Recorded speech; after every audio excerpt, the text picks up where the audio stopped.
ونعوذ بالله من شرور أنفسنا ومن سيئات أعمالنا من يهده الله فلا مضل له ومن يضلل فلا هادي له وأشهد أن لا إله إلا الله وحده لا شريك له وأشهد أن محمدا عبده ورسوله أما بعد فإن خير الحديث كتاب الله وخير الهدي هدي محمد صلى الله عليه وسلم وشر الأمور محدثاتها وكل محدثة بدعة وكل بدعة ضلالة وكل ضلالة في النار. أعوذ بالله من الشيطان الرجيم. بسم الله الرحمن الرحيم. يا أيها الذين آمنوا اتقوا الله حق تقاته ولا تموتن إلا وأنتم مسلمون. يا أيها الناس اتقوا ربكم الذي خلقكم من نفس واحدة وخلق منها زوجها وبث منهما رجالا كثيرا ونساء واتقوا الله الذي تساءلون به والأرحام إن الله كان عليكم رقيبا.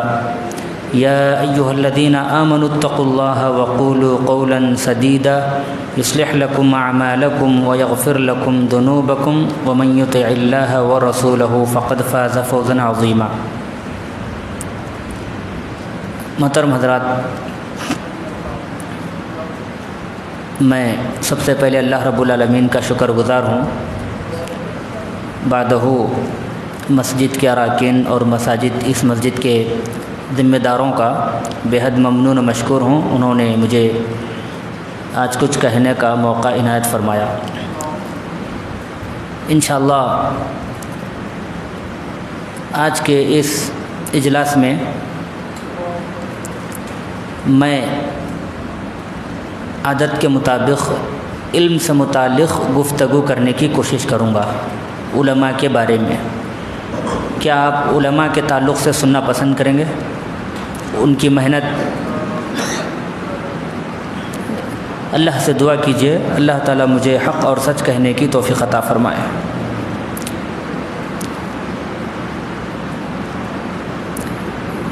دین اسلام انتہائی ضروری ہے اور اس کی تعلیم، اس کی حفاظت، اس کی صیانت بھی اور اہم ہے. ایک تو دین اسلام کی تعلیم حاصل کرنے پر خود قرآن مجید نے ابھارا ہے. محمد الرسول اللہ صلی اللہ علیہ وسلم پر سب سے پہلی وحی غار حرا میں دین اسلام کی تعلیم پر ہی نازل ہوئی ہے. اور دوسری طرف اس تعلیم کو حاصل کرنے کے لیے، اس علم کو حاصل کرنے کے لیے اسلاف کرام نے، علماء، محدثین نے بڑے ہی انصاف کے ساتھ محنت کی ہے، کوشش کی ہے. قرآن مجید میں آپ غور فرمائیے گا، تدبر کیجئے، قرآن مجید کا مطالعہ کیجئے. اللہ رب العالمین نے کئی مرتبہ علم اور اس کے مشتقات کا ذکر فرمایا ہے. اور سب سے پہلی وحی جو نازل ہوئی وہ بھی حصول علم ہی کے بارے میں نازل ہوئی. اللہ تعالیٰ نے فرمایا اقرأ بسم ربک الذی خلق خلق الانسان من علق اقرأ وربک الاکرم الذی علم بالقلم علم الانسان ما لم يعلم. یہ کتنی آیتیں ہیں؟ 5 آیتیں ہیں. یہ 5 آیتیں غار حرا میں نازل ہوئی محمد الرسول اللہ صلی اللہ علیہ وسلم پر. آپ صلی اللہ علیہ وسلم کی یہ عادت تھی، آپ صلی اللہ علیہ وسلم اللہ تعالیٰ کی عبادت کرنے کے لیے غار حرا میں جا کر پناہ گزین ہو جاتے ہیں حسب عادت. ایک مرتبہ جبریل علیہ السلام محمد الرسول اللہ صلی اللہ علیہ وسلم کے پاس آئے اور آ کر کہا اقرأ یا محمد، اے محمد آپ پڑھیے. اور آپ یہ بات جانتے ہیں آپ صلی اللہ علیہ وسلم امی تھے، یعنی لکھنا اور پڑھنا نہیں جانتے تھے، امی تھے. تو اللہ کے نبی نے فرمایا ما انا بقارئ، میں پڑھنا نہیں جانتا. ایک اور مرتبہ جبریل علیہ السلام نے اصرار کیا پڑھو، نبی صلی اللہ علیہ وسلم کا یہی جواب تھا، ما انا بقارئ، میں پڑھنا نہیں جانتا۔ پھر حضرت جبریل نے کہا پڑھو، اللہ کے نبی نے فرمایا ما انا بقارئ، میں پڑھنا نہیں جانتا۔ آپ صلی اللہ علیہ وسلم کو حضرت جبریل علیہ السلام نے اپنے سینے سے لگا کر دبایا اور کہا اب پڑھو۔ آپ صلی اللہ علیہ وسلم کے زبان سے یہ کلمات جاری ہوئے، اقرأ بسم ربک الذی خلق خلق الانسان من علق اقرأ وربک الاکرم الذی علم بالقلم علم الانسان ما لم یعلم۔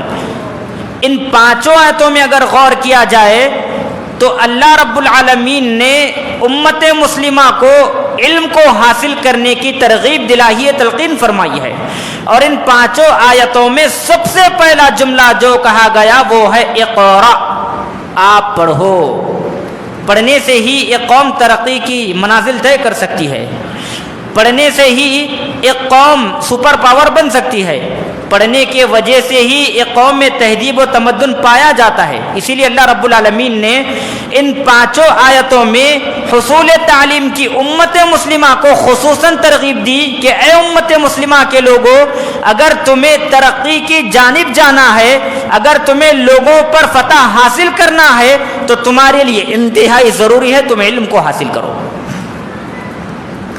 ایک اور مقام پر اللہ رب العالمین نے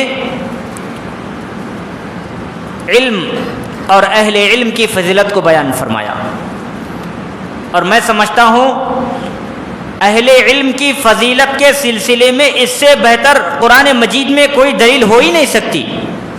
قرآن مجید میں اللہ تعالیٰ نے فرمایا شہد اللہ انہ لا الہ الا هو والملائکۃ واولو العلم قائما بالقسط۔ اللہ تعالیٰ اس بات کی گواہی دیتا ہے کہ اللہ کے سوا کوئی معبود برحق نہیں ہے۔ فرشتے بھی اس بات کی گواہی دیتے ہیں اللہ تعالیٰ کے سوا کوئی معبود برحق نہیں ہے۔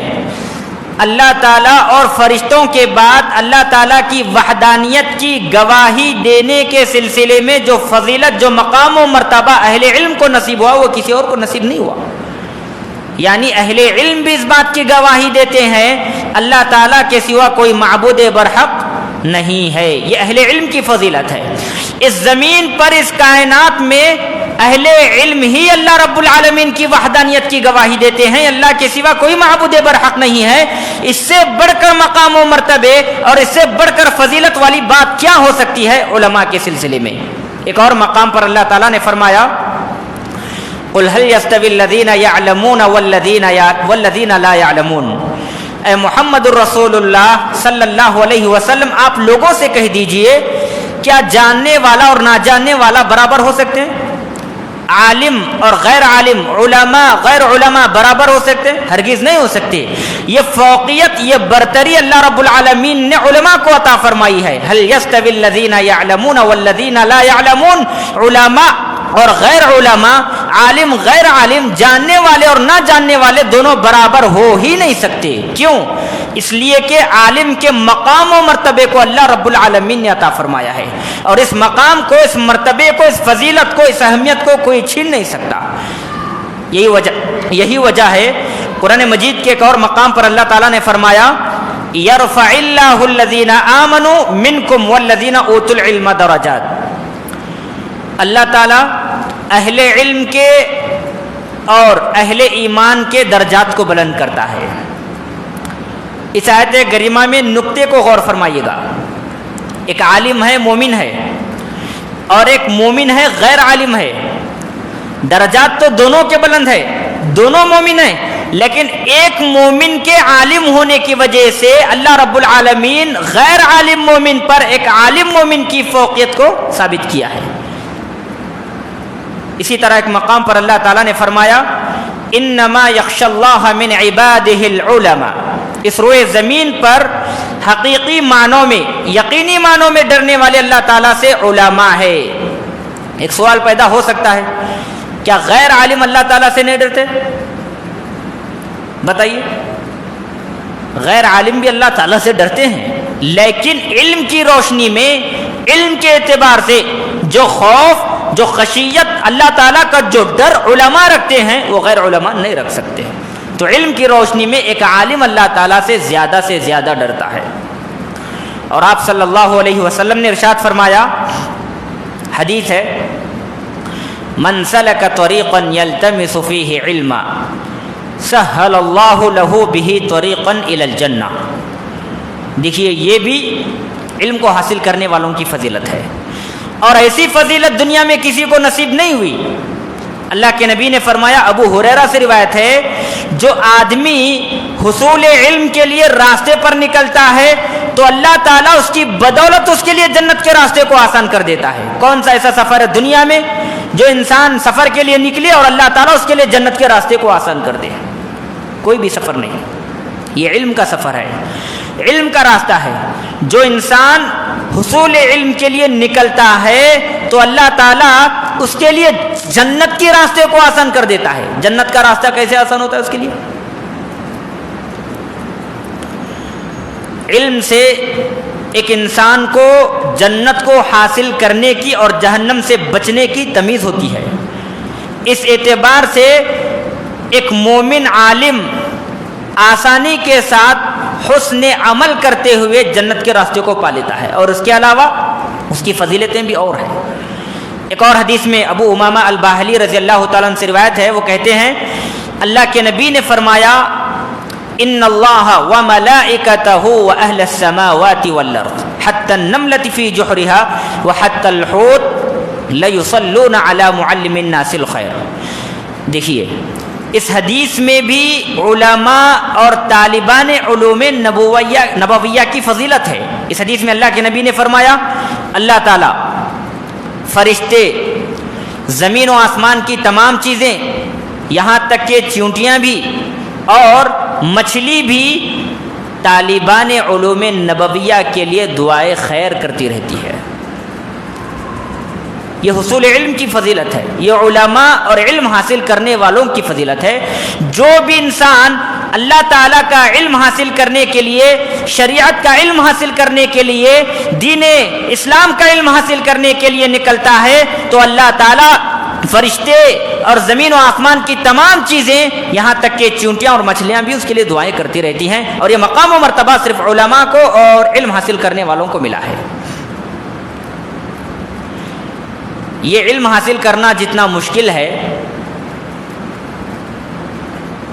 میں سمجھتا ہوں کوئی اور راستہ اتنا مشکل نہیں ہے۔ حصول علم کی راہ، علم کو حاصل کرنے کی راہ بڑی پرخطر ہے، بڑا دشوار گزار مرحلہ ہوتا ہے۔ ابھی آج ہم ترقی کے زمانے میں ہیں، قرآن و حدیث ہمیں آسانی سے مل جاتے ہیں، احادیث کے نسخے ہمیں آسانی سے مل جاتے ہیں، ہم آسانی سے پڑھ لیتے ہیں۔ اب اس زمانے کو یاد کیجیے جس زمانے میں علم حاصل کرنے کے لیے ایک عالم کو ایک شہر سے دوسرے شہر کی طرف، ایک ملک سے دوسرے ملک کی طرف سفر کرنا پڑتا تھا۔ یہ راستہ بڑے بڑے قربانیاں مانگتا ہے، اولاد کی قربانی، اعزا و اقارب کی قربانی، مال و دولت کی قربانی، اپنوں سے جدائی کی قربانی، ایک شہر سے دوسرے شہر کی طرف جانے کی قربانی، تمام قسم کے قربانیاں دینے کے بعد ہی علم حاصل ہو سکتا ہے، اور راحت پسندی کے ساتھ علم حاصل نہیں کیا جا سکتا۔ امام یحییٰ بن ابی کثیر اور امام مجاہد رحمۃ اللہ علیہ کا قول ہے، وہ فرماتے ہیں لا ینال العلم براحت الجسم، جسم کو آرام پہنچا کر کبھی بھی علم کو حاصل نہیں کیا جا سکتا۔ ابن الجوزی رحمۃ اللہ علیہ اپنی کتاب صید الخاطر میں لکھتے ہیں، ان العلم لما كان اشرف الاشیاء لم يحصل الا بالتعب والسهر والتکرار وهجر اللذات والراحہ۔ اس کائنات میں سب سے بڑا مقام، سب سے بڑا مرتبہ، سب سے بڑی شان علم کی شان ہے، علم کا مقام ہے، علم کا مرتبہ ہے۔ آگے فرما رہے ہیں لم يحصل الا بالتعب، یہ علم، قرآن کا علم، حدیث کا علم، فقہ کا علم، اصول کا علم آسانی کے ساتھ حاصل نہیں ہو سکتا، آسانی کے ساتھ حاصل نہیں ہوتا، بالتعب، محنت کرنا پڑے گا، راتوں میں جگنا پڑے گا، اور اس علم کو حاصل کرنے کے بعد ایسے ہی نہیں بٹا جائے گا، بلکہ اس علم کا تکرار کیا جائے گا، وَهَجَرِ اللَّذَّاتِ وَالرَّاحَةِ، اور لذت والی چیزوں کو ترک کر دینا پڑے گا، چھوڑ دینا پڑے گا، تبھی جا کر علم حاصل ہوگا۔ لذت والی چیز یعنی دنیا میں آرام بھی کر رہے ہیں اور علم کو حاصل کرنے کی کوشش بھی کر رہے ہیں، تو ایسی طریقے سے علم حاصل نہیں کیا جا سکتا۔ امام احمد بن حنبل رحمہ اللہ فرماتے ہیں میری اس پیٹھ نے 30 سال تک کوئی نرم و گداز بستر کو نہیں چھوا۔ کتنے سال؟ 30 سال۔ کیا مطلب، کیا معنی اس کا؟ مطلب یہ ہے امام احمد بن حنبل رحمۃ اللہ علیہ اس علم کو حاصل کرنے کے لیے کبھی بھی آرام پسندی کا مظاہرہ نہیں کیا، یہاں تک کہ انہوں نے کوئی نرم بستر پر بھی نہیں سویا۔ یہ محنت ہوتی ہے۔ ہمارے اسلاف کرام کے تعلق سے آتا ہے وہ حدیثوں کو حاصل کرنے کے لیے، حدیثوں کی حفاظت کے لیے راستوں میں پاگلوں کی طرح دوڑا کرتے تھے۔ امام شعبہ رحمۃ اللہ علیہ فرماتے ہیں ما رأیت احدا قط یعد الا قلت مجنون او صاحب حدیث، میں نے راستوں میں پاگلوں کی طرح دوڑتے ہوئے صرف 2 لوگوں کو دیکھا ہے، ایک حقیقی پاگل کو اور ایک علم حدیث حاصل کرنے والے کو۔ اس قول سے کیا معلوم ہوا؟ ہمارے علماء، ہمارے اسلاف، ہمارے محدثین حدیث کو حاصل کرنے کے لیے، حدیث کی حفاظت و صیانت کے لیے راستوں میں پاگلوں کی طرح دوڑا کرنا پسند کرتے تھے، مگر نبی صلی اللہ علیہ وسلم کی سنت کو ضائع کرنا بالکل پسند نہیں کرتے تھے۔ ابن عباس رضی اللہ تعالیٰ عنہ اس امت کے مفسر قرآن ہے۔ اللہ کے نبی صلی اللہ علیہ وسلم نے ان کے لیے دعا فرمائی تھی، اللہم علمہ الکتاب، اے اللہ تو اس بچے کو قرآن مجید کا علم سکھا۔ نبی صلی اللہ علیہ وسلم نے دعا کی، دعا قبول ہوئی، اور ابن عباس رضی اللہ تعالیٰ عنہ اس امت میں مفسر قرآن کہلائے گئے، صحابی ہیں۔ ان کے حصول علم کا طریقہ تو دیکھیے، جب انہیں معلوم ہوتا کسی کے پاس نبی صلی اللہ علیہ وسلم کی حدیث ہے تو فوراً اس کے گھر پر چلے جاتے، دیکھتے کہ اگر ان کے آرام کا وقت ہے تو اپنی چادر کو تکیہ بنا کر ان کے گھر کے سامنے لیٹ کر ان کے نکلنے کا انتظار کرتے، اور وہ گھر سے نکلتے ابن عباس کو دیکھتے تو کہتے کہ وہاں سے یہاں آنے کی کیا ضرورت تھی، میں ہی خود آ کر آپ کے پاس علم حدیث سنا دیتا۔ تو ابن عباس رضی اللہ تعالیٰ عنہ فرماتے نہیں، وہاں سے یہاں آنا اور آ کر علم حاصل کرنا یہ میرا فرض تھا۔ ابن الجوزی رحمۃ اللہ علیہ فرماتے ہیں طلب علم کے راستے میں میں نے بڑی بڑی تکلیفیں جھیلی، بڑی بڑی مشقتوں کا سامنا کیا، بڑی بڑی مصیبتوں کا سامنا کیا۔ فرماتے ہیں ہوا عندی احلی من العسل، یہ تکلیفیں، یہ مصیبتیں، یہ پریشانیاں، یہ مشقتیں مجھے شہد سے بھی زیادہ لذیذ معلوم ہوتی تھی۔ تو ہمارے اسلاف نے حصول علم کے سلسلے میں بڑی محنتوں سے، بڑی مشقتوں سے کام لیا ہے۔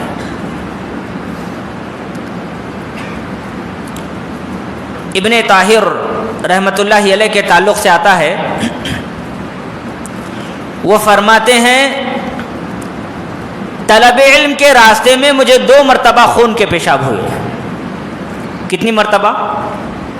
2 مرتبہ خون کے پیشاب ہوئے۔ ایک مرتبہ میں بغداد کی طرف جا رہا تھا حصول علم کے لیے، اس وقت مجھے خون کا پیشاب ہوا، اور دوسری مرتبہ میں علم کو حاصل کرنے کے لیے مکہ کے لیے عازم سفر ہوا، اور میرے پیر میں کوئی چپل بھی نہیں تھی، اور سواری کے لیے، سفر کے لیے کوئی سواری بھی نہیں تھی۔ اس زمانے میں خچر، گھوڑے، گدھے وغیرہ ہوا کرتے تھے سواری کے لیے۔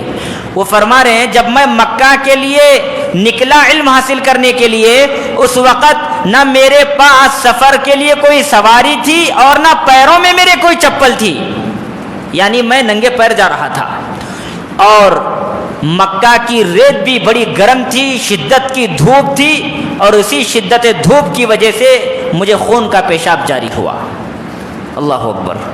یہ ہمارے اسلاف کرام کے کارنامے ہیں، یہ ان کی محنتیں ہیں علم کے راستے میں، یہ ان کی مشقتیں ہیں، راستے میں چل رہے ہیں، کوئی سواری بھی نہیں ہے اور ان کے پیروں میں چپل بھی نہیں ہے۔ وہ فرما رہے ہیں کہ اللہ تعالیٰ جو مجھے دے دیتا میں اسی پر اکتفا کر لیتا مگر کسی کے سامنے ہاتھ نہیں پھیلاتا۔ آپ غور کیجئے، ہمارے علماء، ہمارے اسلاف اتنی بڑی بڑی قربانیاں کیوں انہوں نے دی؟ کیوں انہوں نے اپنے شہر کو چھوڑ کر مکہ کی جانب چل پڑے؟ کیوں انہوں نے اپنا شہر چھوڑ کر بغداد چلے گئے؟ کیا وجہ تھی؟ وجہ صرف مستقبل کے نسل کی، انہیں فکر تھی تو صرف مستقبل کے نوجوانوں کی، مستقبل کے لوگوں کی تھی کہ کہیں ہماری آنے والے مستقبل کے لوگ بھٹک نہ جائیں، راہ ضلالت پر نہ چلے جائیں۔ اس لیے انہوں نے حدیثوں کو حاصل کیا، اس کی حفاظت کی، اس کی شروحات لکھی، صحابہ کرام سے سیکھا، تابعین نے، صحابہ نے نبی سے سیکھا اور تابعین نے صحابہ سے سیکھا، تابعین نے تابعین سے سیکھا اور محدثین، فقہاء، علماء ان لوگوں نے تابعین سے سیکھا اور یہ علم ایسے ہی نقل ہوتے ہوئے ہمارے پاس آیا۔ غور کیجئے، اگر اس زمانے کے علماء، محدثین، فقہاء، اسلاف، صحابہ، تابعین، تابعین اس حدیث کو حاصل کرنے کے سلسلے میں انصاف سے کام نہ لیتے تو کیا صحیح حدیث اور صحیح علم ہمارے پاس آتا؟ ہرگز نہیں آتا۔ ان کے کارنامے ہیں، ان کی محنتیں ہیں، ان کی مشقتیں ہیں، انہوں نے علم کو حاصل کیا، انہوں نے اس علم کی حفاظت کی، احادیث کو انہوں نے ایک شہر سے نکل کر دوسرے شہر کی طرف جا کر انہوں نے اخذ کیا اور اس علم کو حفاظت کے سلسلے میں، صیانت کے سلسلے میں کتابوں میں جمع کیا اور اس حدیث کو، اس علم کو کتابوں میں جمع کر کے خاموش نہیں بیٹھے بلکہ اس حدیث کی شرح بھی لکھی، اس علم کی شرح بھی لکھی، قرآن کی تفسیر بھی لکھی، صرف اور صرف امت مسلمہ کی بہتری اور بھلائی کے لیے۔ بڑی بڑی محنتیں ہمارے علماء نے کی ہے۔ امام بخاری رحمہ اللہ، امام بخاری رحمۃ اللہ علیہ بڑے جلیل القدر پائے کے محدث ہیں۔ ان کی ایک کتاب ہے، کیا ہے ان کی کتاب کا نام؟ کوئی بھی بتائیے جی، نہیں پورا نام بتائیے۔ امام بخاری رحمۃ اللہ علیہ کی کتاب کا پورا نام کیا ہے؟ سنیے نام: الجامع الصحیح المسند المختصر من امور رسول اللہ صلی اللہ علیہ وسلم وسننہ وایامہ۔ یہ صحیح بخاری کی اس کا اصل نام ہے، ہمارے درمیان کا ہی صحیح بخاری کے نام سے مشہور ہے۔ اگر دیکھا جائے تو امام بخاری کی کتاب کا نام ہے الجامع الصحیح المسند المختصر من امور رسول اللہ صلی اللہ علیہ وسلم وسننہ وایامہ۔ آپ غور کیجئے، امام بخاری رحمۃ اللہ علیہ نے اس کتاب کو لکھنے کے لیے کتنی محنت کی ہوگی؟ تقریباً 16 سال۔ کتنے سال؟ 16 سال تقریباً امام بخاری رحمۃ اللہ علیہ نے اس کتاب کو لکھنے میں محنت کی، مشقت کی۔ ایسے ہی بیٹھ کر 1-2 سال میں انہوں نے نہیں لکھا۔ ان کے بارے میں آتا ہے اگر کوئی حدیث امام بخاری رحمۃ اللہ علیہ کے پاس آتی تو فوراً اس کو اپنی صحیح میں جمع نہیں کرتے۔ کیا کرتے؟ غسل کرتے، وضو کرتے، 2 رکعت نماز ادا کرتے اور دعا کرتے، پھر اس کے بعد اطمینان قلب ہو گیا، ان کے دل کو اطمینان ہو گیا تو اس وقت امام بخاری رحمۃ اللہ علیہ اس حدیث کو اپنی کتاب میں شامل کرتے، اور وہ بھی کب؟ ان کے اصول ضابطے سے گزرنے کے بعد۔ کسی بھی حدیث کو لینے کے لیے ہر محدثین کے پاس کچھ اصول تھے، کچھ مصطلحات تھے، کچھ ضابطے تھے۔ ان ضابطوں سے گزرنے کے بعد، ان اصولوں کے گزرنے کے بعد حدیث کو جمع نہیں کرتے تھے بلکہ غسل کرتے تھے، وضو کرتے تھے، 2 رکعت نماز ادا کرتے تھے اور پھر اللہ تعالیٰ سے دعا کرتے تھے۔ اگر اطمینان قلب ہوتا، ان کے دل کو اطمینان حاصل ہو جاتا، اس وقت امام بخاری رحمۃ اللہ علیہ اپنی صحیح کو، اس حدیث کو اپنی صحیح میں شامل کرتے۔ ان کے تعلق سے آتا ہے ایک رات میں ہم اگر رات میں سو جائیں تو کتنی مرتبہ اٹھتے؟ بتائیے۔ فجر میں بھی اٹھنا مشکل ہو جاتا۔ اگر رات میں ہم نماز وغیرہ پڑھ کر کھانا کھا پی کر سو جائیں تو فجر میں بھی اٹھنا ہمارا مشکل ہو جاتا۔ امام بخاری رحمۃ اللہ علیہ کے تعلق سے آتا ہے امام بخاری رحمۃ اللہ علیہ رات میں تقریباً 17 مرتبہ جاگتے اور احادیث کو لکھتے، اپنی کتاب میں شامل کرتے۔ یہ کیا معمولی بات ہے؟ بتی جلاتے، حدیث کی تصحیح کرتے، حدیث کو دیکھتے، اس کے اصول، اس کے ضابطوں کو دیکھتے، اس کے بعد اپنے صحیح میں شامل کرتے، سو جاتے، پھر اٹھتے، پھر حدیث دیکھتے، پھر سو جاتے، پھر بتی جلاتے، پھر بتی گل کرتے، پھر سو جاتے۔ اس طرح امام بخاری رحمۃ اللہ علیہ کے تعلق سے آتا ہے 17 مرتبہ جاگتے رات میں۔ کیوں جاگا انہوں نے؟ کیا وجہ تھی جاگنے کی؟ کیا وجہ تھی اتنی محنت و مشقت کرنے کی؟ بتائیے، آپ بتائیے کیا وجہ تھی؟ جی، صرف اور صرف ہم لوگوں کے لیے، قیامت تک کے آنے والے لوگوں کے لیے، تاکہ وہ بدعات کی طرف نہ چلے جائیں، محدثات، خرافات، واہیات کی طرف نہ چلے جائیں، بلکہ صحیح اسلام کی جانب گامزن رہیں۔ اسی لیے ہمارے ائمہ، ہمارے اسلاف، ہمارے محدثین نے ہمارے لیے محنت کی۔ آج ہمیں صحیح بخاری کا نسخہ بڑے آرام سے مل جاتا ہے۔ اب غور کیجئے امام بخاری رحمۃ اللہ علیہ نے کتنی محنتوں سے لکھا۔ تقریباً ایک روایت کے مطابق 3 لاکھ، ایک اور روایت کے مطابق 7 یا 6 لاکھ احادیث سے امام بخاری رحمۃ اللہ علیہ نے کتنے حدیث جمع کیا ہے بخاری کتاب میں؟ جی، بخاری میں کتنے حدیثیں؟ ایک روایت کے مطابق، ابن صلاح کی روایت کے مطابق 9000، ایک اور روایت کے مطابق تقریباً 7000۔ تو بہرحال 7000 یا 9000 احادیث کو امام بخاری رحمۃ اللہ علیہ نے ایک روایت کے مطابق 3 لاکھ، ایک اور روایت کے مطابق 7 لاکھ احادیث سے چھانٹ کر نکال کر جمع کیا ہے۔ اسی لیے تو امام بخاری رحمۃ اللہ علیہ کی کتاب کے بارے میں کہا جاتا ہے اصح بعد کتاب اللہ، اللہ تعالیٰ کی کتاب کے بعد یعنی قرآن مجید کے بعد اس روئے زمین پر سب سے صحیح، سب سے اچھی کتاب کون سی ہے؟ امام بخاری رحمۃ اللہ علیہ کی کتاب الجامع الصحیح المسند المختصر من امور رسول اللہ صلی اللہ علیہ وسلم وسننہ وایامہ، یہ کتاب ہے۔ اب غور کیجئے، اگر ہم امام بخاری رحمۃ اللہ علیہ کے احادیث ہی کو صرف پڑھیں تو کیا ہم سمجھ جائیں گے؟ بتائیے، آپ تو چھوڑیے، ہم نہیں سمجھ پائیں گے۔ حدیث اگر ہم پڑھیں گے تو ہم بھی نہیں سمجھ پائیں گے۔ اب کیا جائے؟ اس کے بعد علماء نے، ان کے بعد کے علماء نے محنت کی پھر بخاری پر شروحات کے ذریعے۔ کس کے ذریعے سے؟ شروحات کے ذریعے سے۔ ابن حجر رحمۃ اللہ علیہ نے اس کی شرح کی ہے، کس کی؟ ہاں بتائیے، بخاری کتاب کی سب سے بہتر شرح اس روئے زمین پر کون سی ہے؟ فتح الباری۔ فتح الباری کے مصنف ابن حجر اسقلانی رحمۃ اللہ علیہ ہیں۔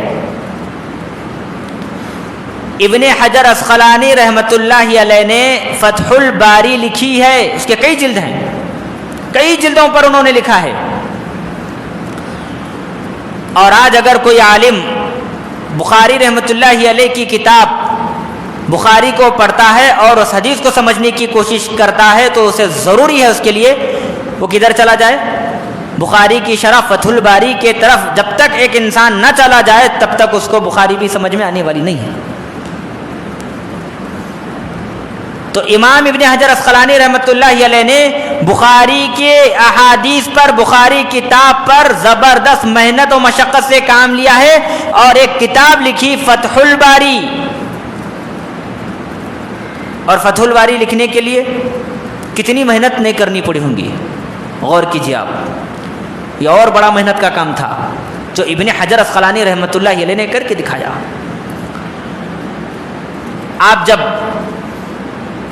بخاری پڑھیں گے اور اس کی شرح پڑھیں گے، ابن حجر اسقلانی رحمۃ اللہ علیہ بسا اوقات فرماتے ہیں کسی آدمی کے بارے میں، کس کے بارے میں؟ کسی آدمی کے بارے میں جب حدیث آتی ہے بخاری رحمۃ اللہ علیہ کتاب میں، بخاری میں کوئی حدیث آتی ہے تو اس میں رہتا ہے ایک آدمی۔ اب اس آدمی سے مراد کون ہے؟ پتہ چلے گا۔ اس آدمی کے تعلق سے ابن حجر اسقلانی رحمۃ اللہ علیہ بڑی محنت کرتے اور محنت کر کے گئے تھے وہ آدمی فلاں فلاں فلاں تھا. اور فرماتے ہیں کبھی کبھار بسا اوقات فرماتے ہیں لم اقف، میں اس آدمی کو نہیں جانتا. حدیث میں آتا ہے، آپ کبھی حدیث پڑھیے، فلاں آدمی، کسی صحابی نے اٹھا رأى رجلا، میں نے ایک آدمی کو دیکھا. اب وہ آدمی کون تھا، اس کی تفتیش، اس کا مناقشہ، اس پر بحث زبردست کرنے والے ابن حجر. اگر اس آدمی کے بارے میں معلوم ہوتا تو کہتے یہ آدمی فلاں جگہ پیدا ہوا، فلاں جگہ وفات پایا، ان کا یہ نام تھا، یہ نام تھا.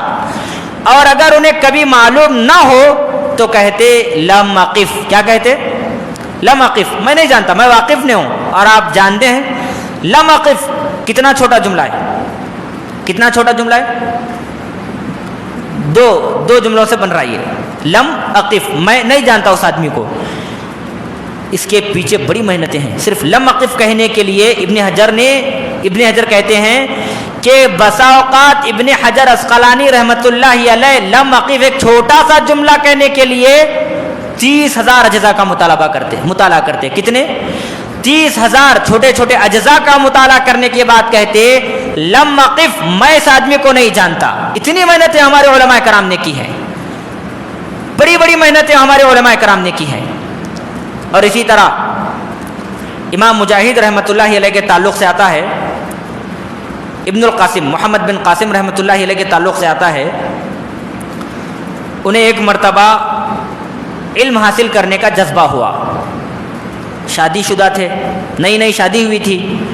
انہوں نے اپنی بیوی سے کہا کہ دیکھو میں حصول علم کے لیے ایک طویل مدت کے لیے جا رہا ہوں، میں تمہیں اختیار دیتا ہوں، اجازت دیتا ہوں، یا تو تم میری زوجیت میں رہو یا پھر میں تمہیں طلاق دے دیتا ہوں، تم کسی اور سے نکاح کر کے اپنا گھر آباد کر لو. وفا شعار بیوی تھی، اس نے آپ کی زوجیت میں رہنے کو ترجیح دی. چنانچہ ابن القاسم رحمۃ اللہ علیہ حصول علم کے لیے مصر سے کہاں چلے گئے؟ مدینے کی طرف. اور مدینے میں جا کر امام مالک رحمۃ اللہ علیہ کے حلقے میں بیٹھ کر تقریباً 18 سال یا 17 سال تک علم حاصل کرتے رہے. کتنے سال؟ 17 یا 18 سال تک تقریباً علم حاصل کرتے رہے. وہ خود فرماتے ہیں 17 سال کے بعد مصر سے ایک نوجوان آیا اور آ کر میرے بارے میں پوچھا. لوگوں نے بتایا، میری طرف اشارہ کیا. وہ نوجوان میرے پاس آیا، سلام کیا اور مجھے اٹھایا، میرے پیشانی کا بوسہ دیا. مجھے غور کرنے کے بعد پتا چلا یہ میرا وہ بیٹا ہے جب میں حصول علم کے لیے مصر سے مدینے کی طرف آ کر امام مالک رحمۃ اللہ علیہ کے حلقے میں بیٹھ کر علم حاصل کرتا رہا اور اس کی پیدائش میرے گھر میں ہوئی، یعنی ان کا بیٹا ہے. کتنے سال انہوں نے قربانی دی؟ 17 سال تک. محمد بن قاسم ابن القاسم رحمۃ اللہ علیہ نے 17 سال کی قربانی دی. 17 سال کے درمیان کبھی بھی وہ اپنے گھر نہیں گئے، حالانکہ جانا ضروری تھا، مگر علم کا تقاضا تھا، امت کی فکر تھی، امت کے مستقبل کو لے کر جذبہ تھا اور انہیں حصول علم کا شوق تھا. اسی شوق نے، اسی فکر نے، اسی جذبے نے انہیں 17 سال تک اپنے گھر جانے نہ دیا. 17 سال تک بیٹھ کر انہوں نے علم کو حاصل کیا امام مالک رحمۃ اللہ علیہ کے پاس بیٹھ کر. تو علم یہ بڑی بڑی قربانیاں طلب کرتا ہے، بڑی بڑی آسانی سے علم حاصل نہیں ہوتا. ابن تیمیہ رحمۃ اللہ علیہ، یہ نام تو ہم اکثر سنتے ہیں. کتنے کتابوں کے مصنف ہیں؟ تقریباً کہا جاتا ہے 1000 کتابوں کے مصنف ہیں. تقریباً کتنے؟ 1000 کتابوں کے مصنف ہیں. اور ابن تیمیہ رحمۃ اللہ علیہ نے بڑی بڑی نادر کتابیں لکھی ہیں، بڑے بڑے اچھے مضامین پر انہوں نے قلم کو جنبش دی ہے، قلم اٹھایا ہے. محمد الرسول اللہ صلی اللہ علیہ وسلم پر سب و شتم کرنے کا مسئلہ اٹھا ملک شام میں، دمشق میں. تو لوگوں نے، مسلمانوں نے اس کو قتل کر دیا. تو اس وقت امام ابن تیمیہ رحمۃ اللہ علیہ نے ایک بہترین کتاب لکھی، الصارم المسلول علی شاتم الرسول، یعنی محمد صلی اللہ علیہ وسلم پر جو بھی گالی دے گا، آپ پر جو بھی سب و شتم کرے گا، اس کو قتل کیا جائے گا. اس کا اس کائنات میں، اس معاملے میں سب سے پہلے اس سلسلے میں کتاب لکھنے والے ابن تیمیہ رحمۃ اللہ علیہ، اس سے پہلے کوئی کتاب نہیں تھی۔ الصارم المسلول علی شاتم الرسول، ابن تیمیہ رحمۃ اللہ علیہ نے بھی حصول علم کے سلسلے میں بڑی محنتوں سے، بڑی مشقتوں سے کام لیا ہے۔ بسا اوقات وہ بدعتوں کے تعلق سے لکھتے تو انہیں پابند سلاسل کیا جاتا، جیل میں ڈالا جاتا، اور آخر میں جب انہیں جیل میں ڈالا گیا ان کا انتقال بھی جیل ہی میں ہوا۔ انتقال سے پہلے امام ابن تیمیہ رحمۃ اللہ علیہ وہاں پر بھی جیل میں بیٹھ کر تصنیف و تالیف کا سلسلہ جاری رکھا، یعنی جیل میں بیٹھ کر بھی انہوں نے کتابیں لکھی۔ جیلر نے جب دیکھا وہاں پر بیٹھ کر بھی وہ دین کا علم حاصل کر رہے ہیں، کتابیں لکھ رہے ہیں، تو انہوں نے لکھنے کے پورے سامان کو بند کر دیا۔ تو امام ابن تیمیہ رحمۃ اللہ علیہ وہاں پر اس وقت بھی خاموش نہیں بیٹھے، بلکہ جیل کی دیواروں پر انہوں نے لکھنا شروع کر دیا۔ تو یہ ہمارے علماء کی محنت، ہمارے علماء کی مشقت تھی، ہمارے علماء نے بڑی بڑی کتابیں لکھی ہیں۔ ایک آدمی آیا واسط سے، امام ابن تیمیہ سے کہا کہ ہمارے شہر میں لوگ اسماء و صفات کے باب میں گمراہ ہیں، آپ ایک اچھی سی کتاب رقم فرما کر لکھ کر ہمیں دیجیے۔ ابن تیمیہ رحمۃ اللہ علیہ نے عصر کے وقت اس کو لکھنا شروع کیا اور مغرب سے پہلے ختم کر دیا۔ کون سی کتاب؟ اسماء و صفات کے باب میں کون سی کتاب؟ کتاب کا نام عقیدۃ الواسطیہ، نام سنے ہوں گے آپ کتاب کا۔ یہ کتابیں ضروری ہے، ان کتابوں کا دراسہ کرنا، ان کتابوں کو پڑھانا، لوگوں کو بتانا اصل علم کیا ہے، عقیدے کا علم کیا ہے، فقہ کا علم کیا ہے، اصول کیا ہے، ہمارے علماء نے محنتیں کیسے کی ہے۔ اگر ہم لوگوں کو نہ بتائیں تو کیسے پتہ چلے گا؟ عقیدۃ الواسطیہ کب لکھا انہوں نے؟ عصر سے شروع کیا لکھنا اور مغرب میں ختم کر دیا۔ اور اس کتاب کی تقریباً 150 سے زائد علماء کرام نے شروحات لکھی ہیں۔ کتنے؟ 150 سے زائد شروحات۔ اور جس کتاب کی سب سے زیادہ شرح ہوتی ہیں وہ کتاب اتنی ہی اہمیت کی حامل ہوتی ہے۔ تو ہمارے علماء، ہمارے اسلاف نے اس علم کو حاصل کرنے کے سلسلے میں بڑی محنت، بڑی مشقت سے کام لیا ہے، لہذا ہمیں ان کی محنتوں کی قدر کرنا چاہیے، ان کی مشقتوں کی قدر کرنا چاہیے، اور علم کو علماء سے ہی حاصل کرنا چاہیے تاکہ ہم درستگی کو پہنچ سکیں اور خطا سے بچ سکیں۔ اللہ تعالیٰ سے دعا ہے اللہ تعالیٰ ہم تمام کو نبی صلی اللہ علیہ وسلم کی سنت کی حفاظت کرنے، اس کی سیاست کرنے اور ان احادیث پر، ان سنت پر عمل کرنے کی توفیق عطا فرما۔ آمین۔ وآخر دعوانا ان الحمد للہ رب العالمین۔